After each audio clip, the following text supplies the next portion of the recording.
Hilton brings you new ways to stay, with experiences that let you capture the glory days. Introducing the Graduate Hotels. Each inspired by local college towns, these stays are always original and never boring. Get in touch with traditions all across the country and enjoy a stay that's a class above the rest. Book at Graduate Hotels with Hilton Honors Points at Hilton.com. It's a win-win. Hilton, for the stay.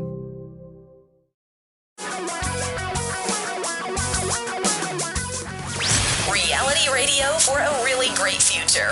We're talking real money. Hey, welcome to Talking Real Money. I'm Tom Cock. Don McDonald has the Saturday off, and you're out there trying to figure out what to do with your money, and we're in here just ready to answer those questions. So let me give you the telephone number, because questions, your comments, questions always comes first. Yeah, I've got lots of topics to cover, of course, but here's the number, 855-935-8255, 855-935-8255. And I am sorry to be the bearer of bad news today for your finances. Very unlikely that you're the one person that won the $1,350,000,000 Mega Millions. Okay, maybe you're one of the 26 that won the million each. Hey, even that's not bad, right? But at the 1.3 billion, you end up with, I think they said for a cash, if you just go get the cash, which I recommend, take the lump sum. It's about 750 million. I reckon you got to pay the government, 40% or so. So you still end up with a lot of money. By the way, if you're the guy running the store where they sold the winning ticket back in Illinois, you get $500,000 for that. That's not bad. This is the second largest payout in U.S. history. And I was one of those people not very excited about it all because I don't play the lottery. I never have. I think my wife every Christmas gives away a few lottery tickets, and even those I feel wasteful about. So, and the reason I said you're the unlikely person is because that person is in Illinois. And while I did have a lovely chat with a woman in Wheeling, Illinois earlier today, we don't have that many people listening to us live in Illinois. We have a lot of people that will be listening to this podcast next week in Illinois, but not live. So sorry about that. But okay, still, what if you do come into some money? It doesn't have to be 1.3 billion or whatever number. What if something happens in your life? You inherit money, something pays off, you sell your home, you got the money, all those kind of things, because this is really one of the points of inflection where a lot of people do call me and say, I just came into X. What should I do with it? And there really is no right or wrong answer here, frankly, because it depends on your situation, right? I mean, because, first of all, if it's $750 million in cash, that's going to impact most people other than the 200 wealthiest people in the world or something. Most people, $700 million or so. Yeah, that's going to change your future finances quite a bit. But if it's, selling my house and I got $500,000, or picking up an inheritance of a couple $100,000, or something more like that we do talk a lot about, well, what should you do? Well, here's a couple of ideas for you. By the way, if you are one of the 26 people that won the $1 million, happy to talk to you as well. You don't have to be the person that won the 1.3. I'm going to spread it out a little bit here and give you some help. But let's assume you come into some windfall some other way and it's not the 1.3 billion, which too bad, but get on with your life. The first one is fairly easy. I would pay off debt no matter what amount of money I got in a windfall if the debt is above 5%. That's kind of my rule.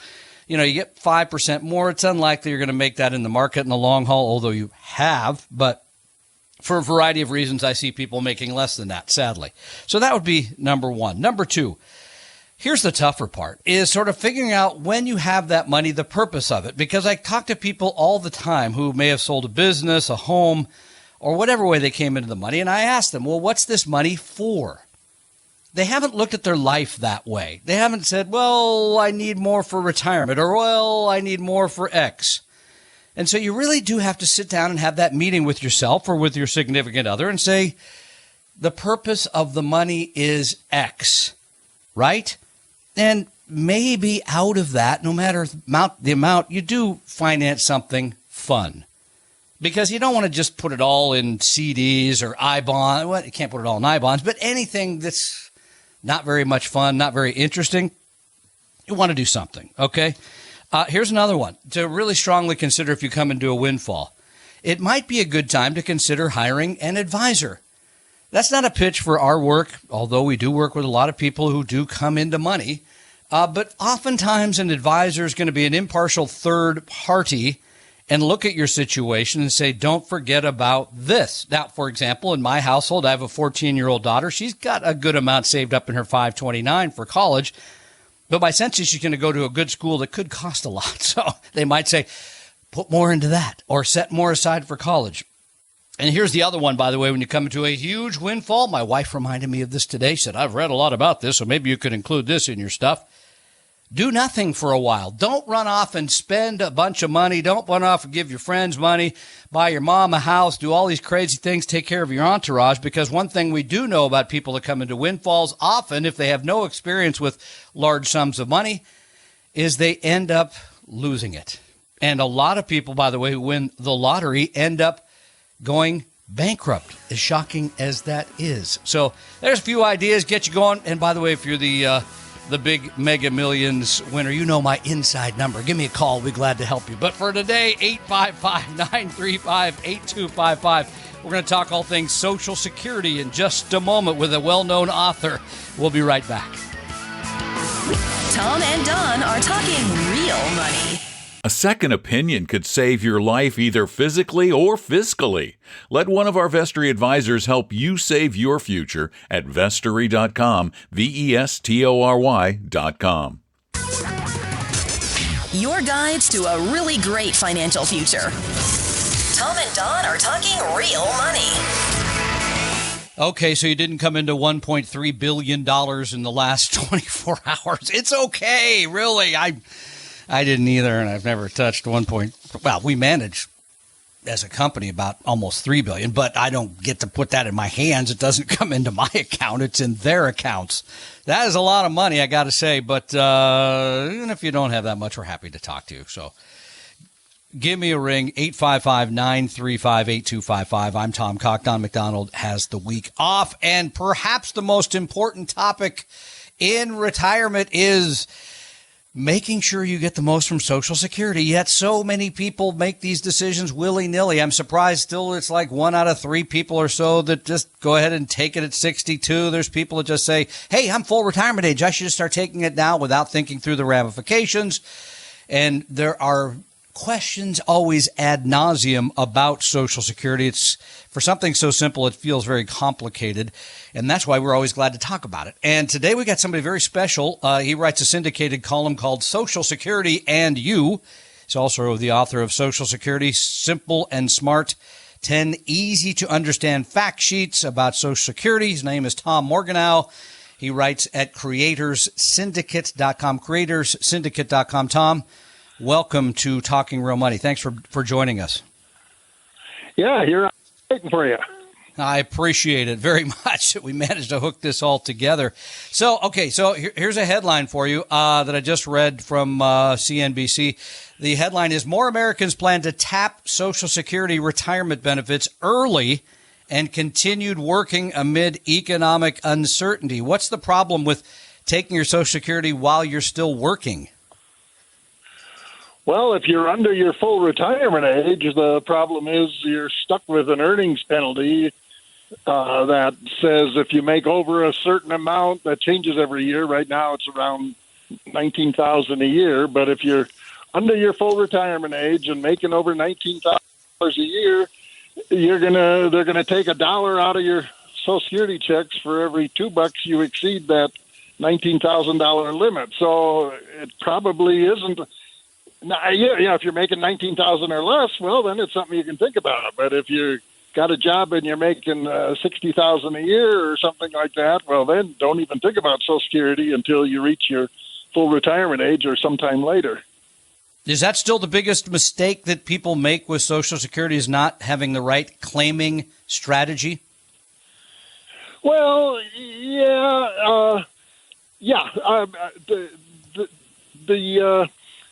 I've written many columns about this whole issue of like maximizing your Social Security benefits, and I do worry for my readers because they're under this constant pressure from lots of folks that they should wait as long as possible to file benefits, and that can be very good advice, but it might not be very good advice. It depends entirely on your financial situation, on your health situation, and, lots of different factors. So that's the kind of stuff people got to keep in mind is, how long do I think I'm going to live? What kind of money do I have in retirement? And other factors, how much do I want to leave my spouse? Usually we're talking about like a husband. How much money do I want to leave my wife as a widow once I die? Those are the kind of things people should be thinking about when they're starting their Social Security benefits. We're talking with Tom Marganow. He is a columnist, writes on Social Security at Creators Syndicate, a column there called Social Security. And here's the other one. This one seems to come up a lot. I always argue that this is a silly political maneuver by politicians to earn your trust or scare you or whatever it is. But is this a myth or reality? Social Security will go broke. Well, I tell you, it's. Let me put it this way. I've been doing this for 50 years now, and 50 years ago, I made my very first talk about Social Security. Matter of fact, I did it where you guys are based in the Seattle area, and I was talking to a group of people. And after I gave my little spiel about Social Security, a guy in the back raised his hand and said, "I don't know why I should be listening to you. We all know the system's going to go belly up long before I ever have a chance to get benefits." And this was a 50-year-old guy 50 years ago. And if he's still alive, he's been getting Social Security checks for 40 years now.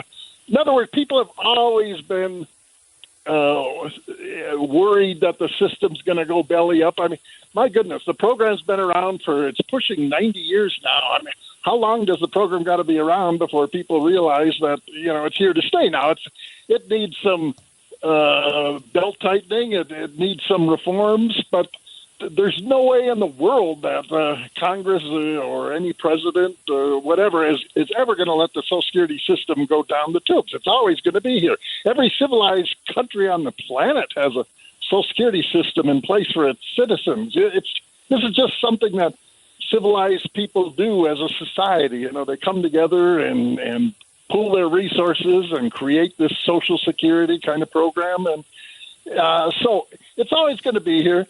But it's going to change. Now, you mentioned politicians kind of scaring us.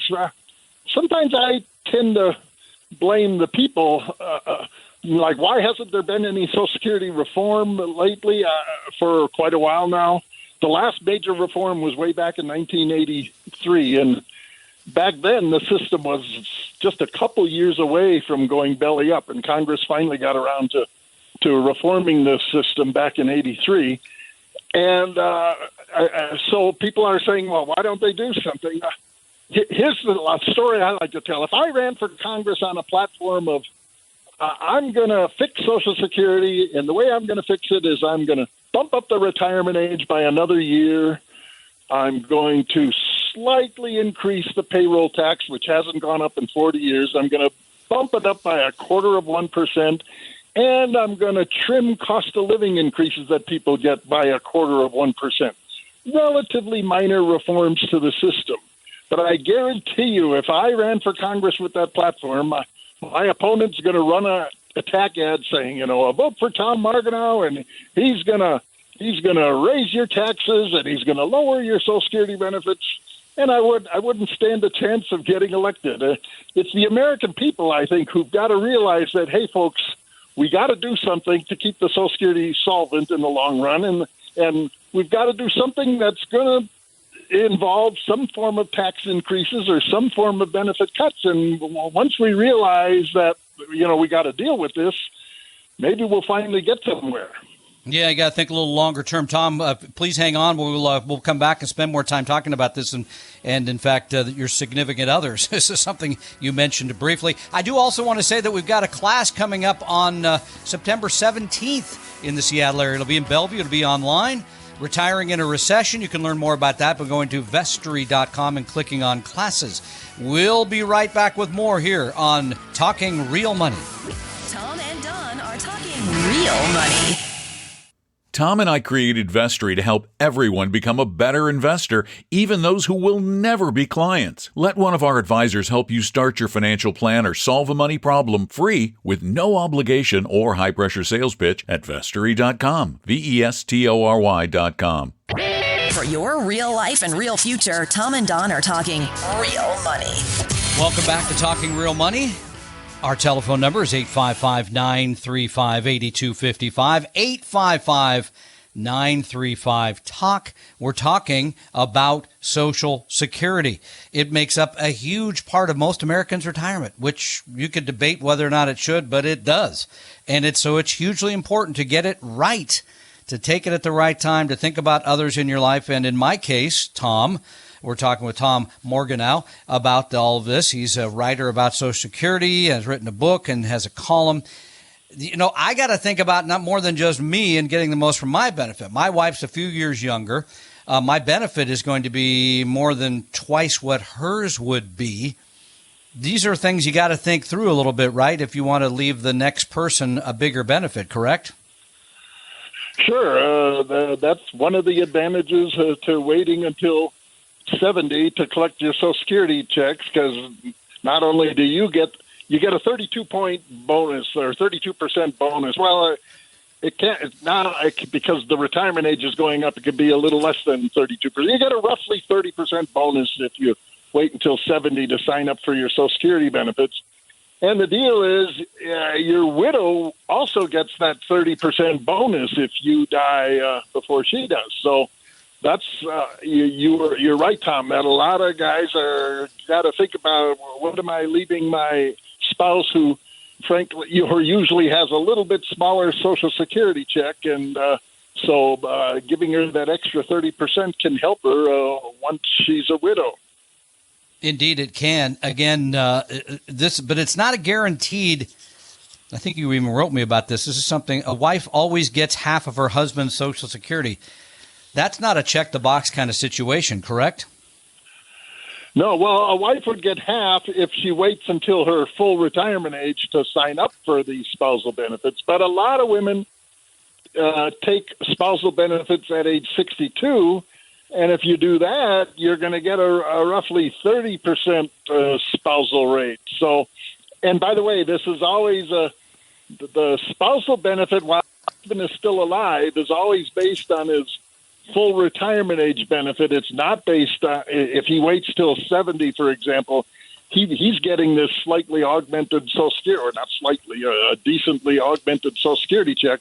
But the spousal rate, while he's alive, is based on his full retirement age rate. And again, it's only half if she waits until her full retirement age to take those spousal benefits. Our guest is Tom Morganow. He is the author of Social Security Simple and Smart, 10 easy-to-understand fact sheets about Social Security. I'm abbreviating that title a little bit. That book, it looks like, is available both at the website creators.com and at Amazon. So if you got questions about Social Security, go check it out. Do you have a calculator you like anywhere online that's a easy one to use? This is another question we get a lot. Well, I steer people to the Social Security Administration has a pretty decent retirement calculator, which is socialsecurity.gov.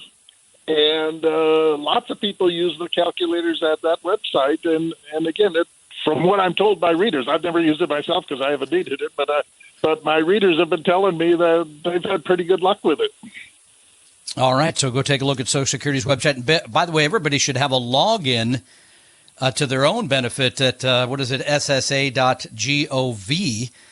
to know what your benefit will be, to make sure all the money that's supposed to go in there has gone in there, taking a look at all that.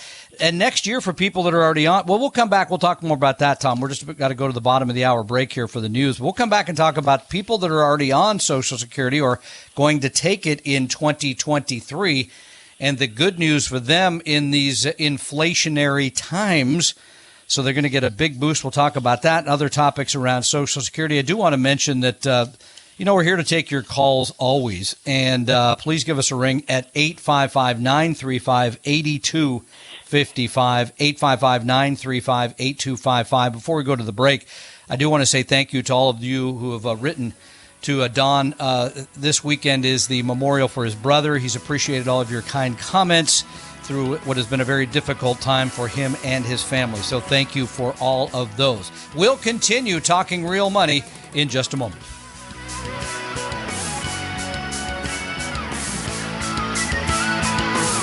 Tom and Don are talking real money.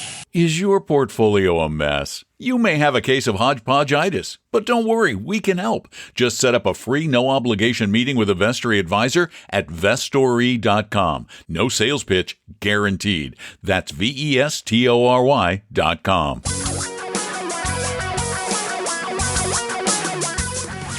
Reality radio for a really great future. We're talking real money. Welcome back to Talking Real Money. It's hot outside. I think it's hotter here in my little home studio.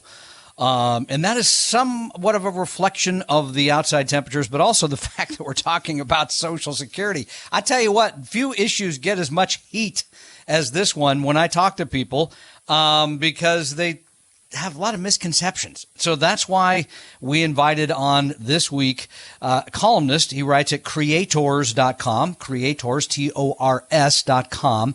Tom Morganow is a writer about Social Security. He's written a book about Social Security, trying to dispel some of those myths. Let's just talk about my situation. Let me be selfish here for a moment. I turned 65 in January of 2023. How big a deal is it how much money I make the last 5 years before I take Social Security at age 70? Is that going to be a big deal or not? Or can I just take it easy and kind of rest on my laurels for 5 years and not make much money? Is that going to change my benefit much? Well, any earnings you add to your Social Security record, there's a pretty good chance it's going to bump up your Social Security check. But here's the deal a lot of people don't know is that the Social Security benefit formula, your past earnings are indexed for inflation. So, for example, if you made $10,000 in 1970, when they compute your benefit, they don't use that $10,000. They multiply it by an inflation adjustment factor. So they might actually be using $70,000 1970 earnings for your when they figure your Social Security benefit, and they do that for every year of your past earnings. But they stop doing it, and why they stopped doing it, I can't explain right now. But they stopped doing it at age 60. So, in other words, any earnings you have after age 60 are just your straight earnings. They're not indexed for inflation. So, even though you might be making some fairly decent money now, there's a pretty good chance that your indexed past earnings are actually higher than that, which means these new earnings aren't going to really have much, if any, added bonus to your Social Security check. But again, as a general rule, the more you make, the higher your benefit's going to be. So people, it doesn't hurt to keep working because there's a pretty good chance it might boost your check. Now, earlier I mentioned this the Social Security website, socialsecurity.gov, and the calculators there. You can go into those calculators and you can plug in different earning scenarios, and you can see what effect it has on your Social Security benefit. That's a great advice. We just have a couple more minutes here. Next year, for those already on Social Security or planning to take it, they're going to get a big boost due to inflation, correct? I understand the benefits are going to go up, between 9 and 10% next year. That's still not determined, but it appears it'll be a fairly large increase. Is that what you're hearing? Yeah. Oh, yes. And the Social Security benefits since 1972 have been tied to the cost of living. So every year when the cost of living goes up, the Social Security benefit goes up. But as you pointed out earlier, because we're now in high inflationary times, people are getting this bigger boost. But here's an important point I got to make, Tom. A lot of people are saying, boy, I got to jump on this bandwagon now. I didn't plan to sign up for Social Security for a couple more years, but I want to jump on the bandwagon now so I can get this 10% increase that's coming up. Well, here's the deal. You don't have to do that because that 10% increase is also factored into the benefit formula. So you don't have to sign up for Social Security benefits now to get this 10% increase. If you don't sign up for benefits until 2023 or even 2024, you're still going to get this 10% increase built into your benefit formula. Absolutely. And by the way, I was only kidding about the retirement thing. My wife says I got to keep working. She wants to have a whole lot of money after I'm gone, so she's ready to keep me grinding away for as long as absolutely possible. And the good news is I like my work. Apparently you like yours too, because it's very good. Again, people can read more from Tom Morganow at creators.com. The column is called Social Security and You. You want to dive into it a little bit deeper, which I think you should, especially if you're starting to think about your benefits. Go to get his book, Social Security Simple and Smart, 10 easy to understand fact sheets that will answer all of your questions about Social Security. Tom, I can't thank you enough for taking time out of on a Saturday to join us here on Talking Real Money. Great information. I hope we get to do it again. I'll be waiting for you. I appreciate it very much, Tom Morganow, again, and appreciate him joining us. Go to creators.com. You can learn more about the great He just wrote a piece that I think is extremely valuable about why you may not have to wait until age 70 to take your benefit. There's a lot of work about that. Call us. Let's chat about your situation. 855-935-8255. 855-935-TALK. We'll be right back on Talking Real Money. Tom and Don are talking real money. Set your course for a great future with a free copy of our 60-page Better Retirement Guidebook at vestory.com, vestory.com. Your guides to a really great financial future. Tom and Don are talking real money. Hey, thanks for joining us on Talking Real Money. I'm Tom Cock. Don McDonald is off this week. He'll be back next week. So for those of you who miss him, and he's been going through a very tough time, he will be joining us live on next week's program. Give me a call. Happy to talk about anything financial related. 855-935-8255. That is 855-935-8255. Brian did exactly that and now joins us here on Talking Real Money. Hi, Brian. Did you win the Mega Millions jackpot? Hi, Tom. Unfortunately, I didn't. Actually, I didn't even buy a ticket. Well, our relationship is going to be fairly limited then, but go ahead. Well, I'm not too sad that I didn't win. All right. But I just got to say, first, condolences to Don and my positive thoughts to him. It's very hard, and thanks to you for holding down the fort. Thank you so much for that, and he will be listening to this on Monday when he returns from New York from the service, which is tomorrow, and I'm sure he will greatly appreciate that. So that's very kind of you.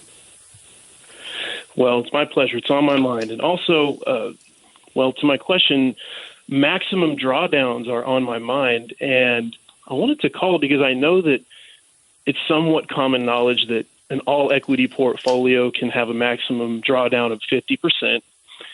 And I know that small values even more. I was thinking it could be 60%. But actually, speaking of Don, I heard him say once that an all small value portfolio can draw down 80%. And just last week, I heard Paul Merriman say something similar, like if you go back to 1928, all equities, whether it be S&P or small value, actually went down 80 to 93%. So my question is this. I know that the Depression era was before the SEC was invented. So can we, A, expect an 80 to 93% drawdown in the future since now we have the SEC and whatnot? And number two, if that's true, do us aggressive all equity people, what do we do about that? Well, I mean, there's one easy thing to do, own a few bonds, right? Because a bond is an IOU. It's a completely different type of security than a stock, which is ownership in companies. And so bonds have a tendency to act differently. They are down, by the way, I just looked at the intermediate term bond index for the year is down about 7. The 100% stock portfolio is now down about 10%.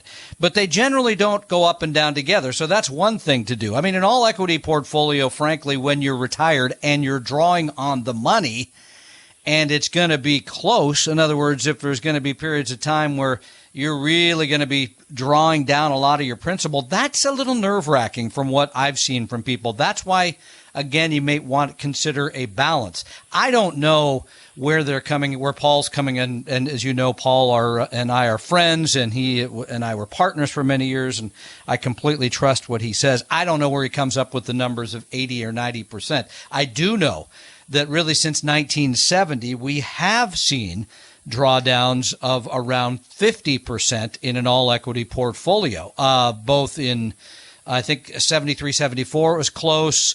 Certainly 2008 it happened. I mean, we had, over 30% in a very sharp period in March of 2020. So these things do happen. I mean, my admonition to you, frankly, would be, why are you in an all-equity portfolio in the first place? Do you really need to make that much money? Or is that just, hey, I want to have a lot of money at some point? And if you're in the accumulation stage, oftentimes that can be fine. When you're in the decumulation stage, again, I generally advise people to have something in bonds.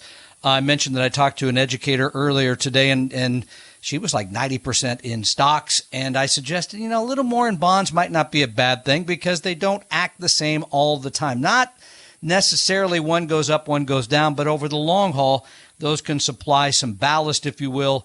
And so what do I think the future looks like? I have no idea. And as you point out, things are calmer, I guess, with the SEC involved. Even beyond that, the Federal Reserve now seems to keep a pretty close eye on the stock market as well, because half of Americans have some money in the market, and they know there's a lot of psychology around all that. So I think they're worried about big downturns in the market as well. But interesting question again for you, Brian. I think the consideration is, do you really need to be 100% in stocks, or does it make more sense to have some bonds in that portfolio? Thank you for your call. 855-935-TALK is our number. We go back to the phones, and Pete joins us. Hi, Pete. Hey, Tom.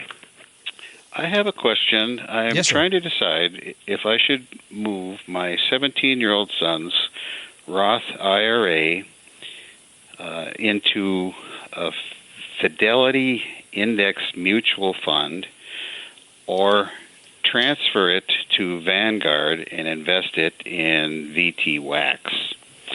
And here's my motivation.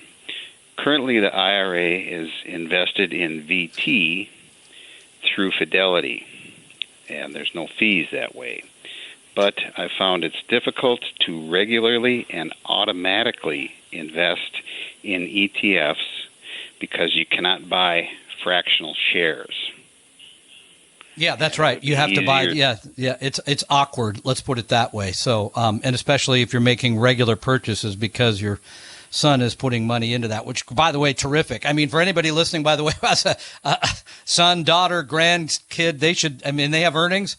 They should be putting money into Roth IRA. I think that's wonderful. It sounds to me like, the practical thing is to move that over, and so that you could use VT-WAX. I think the expense ratios are fairly relatively low for both of those, correct? Yes, it is fairly very low. The downside to Vanguard is the customer service isn't as good. Yeah. Yep. The downside to leaving it at Fidelity is I could find an index mutual fund, but that would not be as good as VT-WAX. No, and I don't know that Vanguard has one global stock fund the way VT-WAX takes in the globe, which I'd prefer to have your son own, especially now after gone through a decade of outperformance by U.S. stocks. Really want that exposure to international, because I suspect that you're going to get greater growth there because, again, those haven't gone up nearly as much as the American stocks in the last 10 years. Frankly, in terms of the customer service, if it's easy to move money into the account either place and to make the buys, that's really what you're looking for, because from a customer service standpoint, what else do you really need to do if you're making regular contributions, right? You're not going to be taking money out. You're not moving money around. You're simply adding to the portfolio. And I think a one fund solution is absolutely perfect, because there's not anything to be done. There's no thinking about it. There's no real discipline required in terms of rebalancing or the rest of it. The money just goes in. So I'd probably be in favor of the easier using the VT-WAX. Make sure there's not going to be any accompanying charge, because oftentimes custodians now, if it's not their funds, sometimes they will charge for the purchase of those. So make sure on that. But I would go ahead and make that move. Okay.